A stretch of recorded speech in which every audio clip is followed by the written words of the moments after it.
What is going on, everybody? My name is Robert Watkin and welcome back to another tutorial. So today I'm thinking of starting some Photoshop tutorials. Now bearing in mind I'm not a super pro at Photoshop, but I have used Photoshop as well as some other photo editing softwares in the past few years. I've been doing YouTube and stuff, so I've learned quite a lot of the tools in it, and I'm sure as I start making tutorials I'll learn more as well.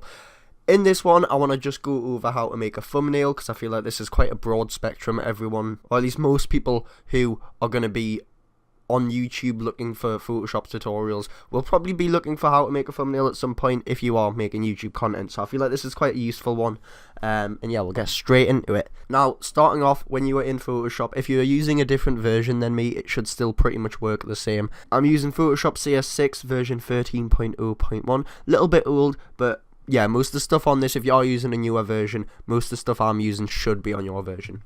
Anyway, getting into this, you want to go File, New, and Start a new file straight away. Now you can name it what we want. Importantly, you want to have it set to 1920 by 1080 pixels. If it's not set to pixels, just go in this drop down menu and select pixels and then click OK.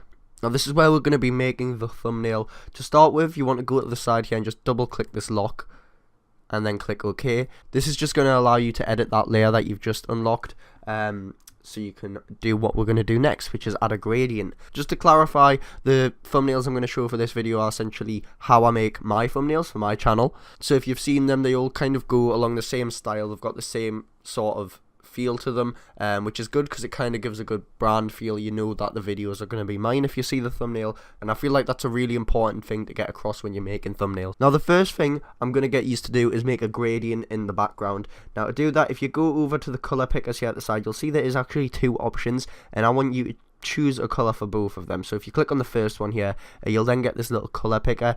You want to choose a color on here. So I'm just going to go with the red. You can slide this around, slide this up and down, and just choose any color you want. I'm going to go with this just bright red.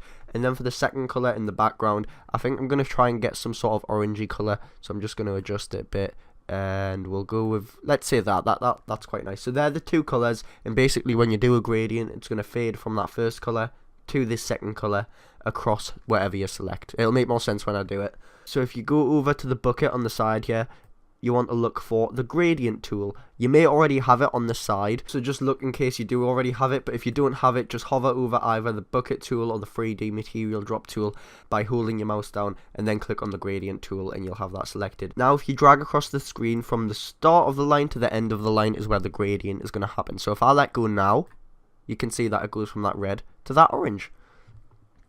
And you can do this in any direction. You can make it really short so the gradient will only happen here, and you can see how harsh that is.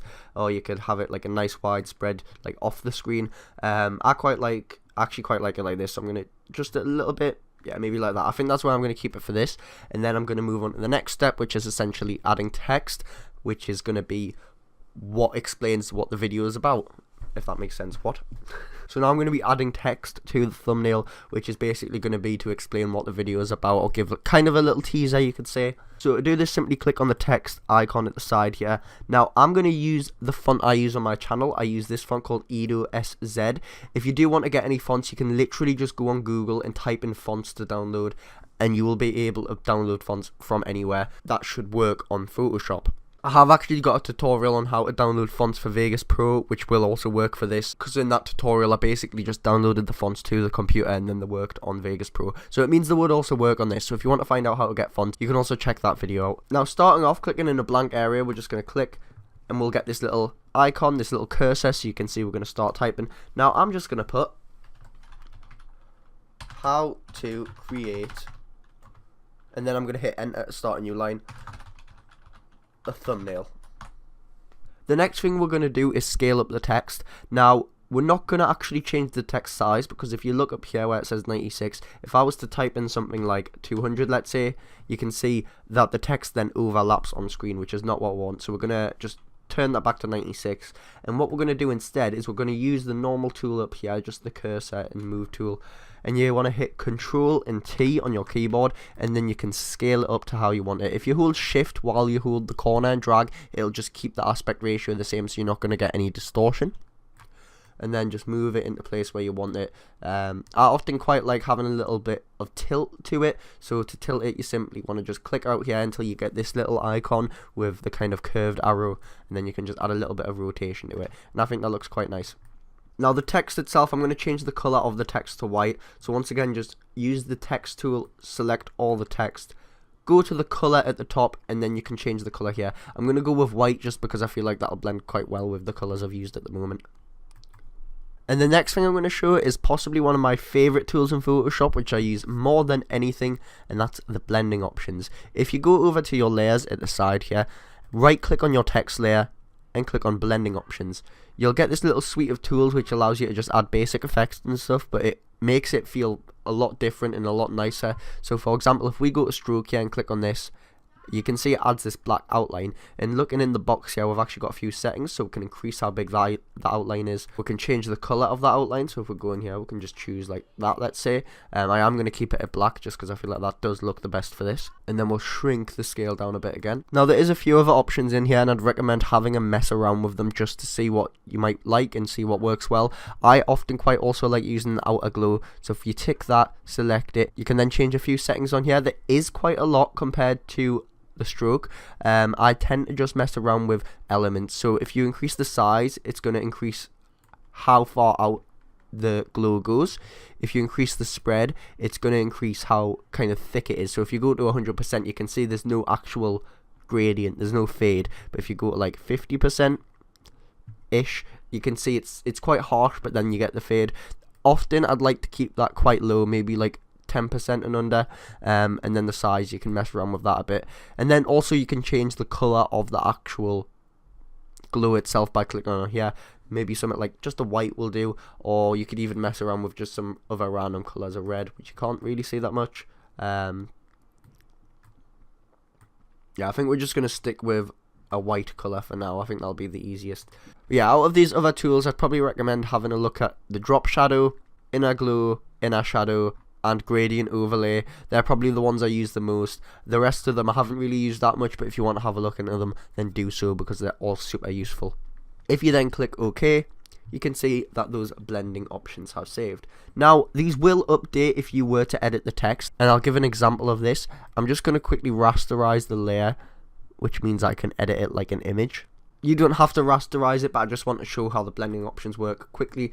So if I was to use a different size eraser and go across, you can see that as I go through, it updates the outline in the glow, so the outline actually stays on the outside. So if I go through the H here and just get rid of some of that, you can see that as I remove stuff, it updates where the outline and the outer glow is. And also if I was to draw some stuff in, so if I start drawing, let's say down here, you can see that it does the outline and the outer glow to that. So that's just to show it does update. That's one of the cool things with blending options. It's not an actual like separate thing that you have to edit.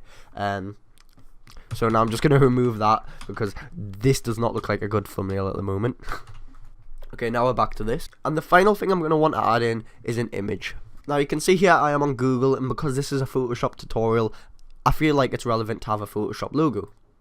So I found the Photoshop logo here. What I'm going to do is simply right click on the logo and click copy image. If you then go into Photoshop and press Ctrl and V, the image will appear as its own layer. So you can see that's a very simple thing to do. Now I'm going to move this to the side here, and once again I'm going to hit Ctrl T, and this will just allow me to scale it and rotate it how I want. So I think I'll put it about here. One thing I'm going to also change is I want it behind the text instead of in front of the text. So I'm going to click on the actual layer here and just drag it down until it's below the text layer. So now you can see we've got how to create a thumbnail. We can see it's Photoshop in the background. And I think one more thing I might want to add, just so we can make it clear when this video is made, is a little date stamp. We'll just put 2019 in the bottom, just so if anyone does look on it, they know it's a recent video and they know it's up to date. And once again, we can also go into that and add the blending options. So just right click blending options, and we can add the same things again. So we can go into the stroke and add a little stroke there, and we can add an outer glow. Now I think with this I'm actually going to leave the outer glow off and we're just going to use the stroke, but I'm going to make the stroke a little bit thicker, so we'll go like that. So you can see how simple it is to make a quick thumbnail which doesn't look half bad. If you want, you can always adjust stuff, you can mess around with colours. It's a very simple way to make some quick thumbnails and actually have something that looks half decent. So the final thing I would do is literally just move some stuff around, see if we can get the scaling right, see if we can make it look a bit better. So on this I might actually change the text a bit.